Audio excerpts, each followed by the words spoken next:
Welcome to elite media Telugu news channel. టీడీపీలో పునాదుల నుంచి ఉన్న నాయకుడు యనమల రామకృష్ణుడు ఆయన చంద్రబాబుకు అత్యంత సన్నిహితుడు. రాజకీయ మేధావిగా గుర్తింపు పొందారు. ఆర్థిక మంత్రిగా, స్పీకర్గా మంచి పేరుంది. పొలిటికల్ బ్యూరోలో పెద్ద తలకాయగా ఉన్న యనమల రామకృష్ణుడు రాజకీయ జీవితం 42 ఏళ్ల పై దాటింది.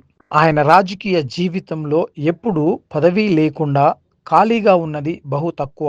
అనేకసార్లు అసెంబ్లీకి, 2 సార్లు శాసన మండలికి ఎన్నికయ్యారు.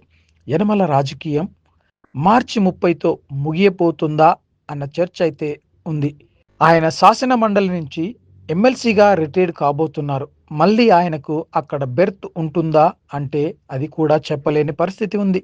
2026లో రాజ్యసభ సీట్లు ఖాళీ అవుతున్నాయి. అందులో కూడా ఆయనకు ఒక చోటు ఉంటుందా అంటే అది కూడా డౌటే అంటున్నారు. టీడీపీని దశాబ్దాల పాటు శాసించి పెద్ద నాయకుడిగా ఉన్న యనమల రాజకీయ జీవితం ఇలా అనూహ్యంగా ఆగిపోతుందా అంటే పరిణామాలు అలాగే ఉన్నాయి.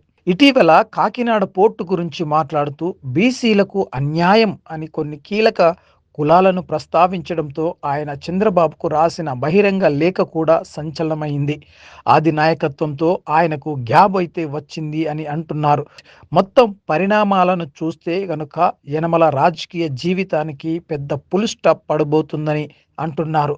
యనమలకు పార్టీ ఎంతో గౌరవం ఇచ్చిందని, ఆయనతో పాటు ఆయన కుటుంబ సభ్యులకు పదవులు ఇచ్చారని, అయినా ఆయన హైకమాండ్కు ఇబ్బంది పెట్టేలా ఇటీవల లేఖ రాయడం వల్లనే ఈ పరిస్థితి వచ్చిందని అంటున్నారు.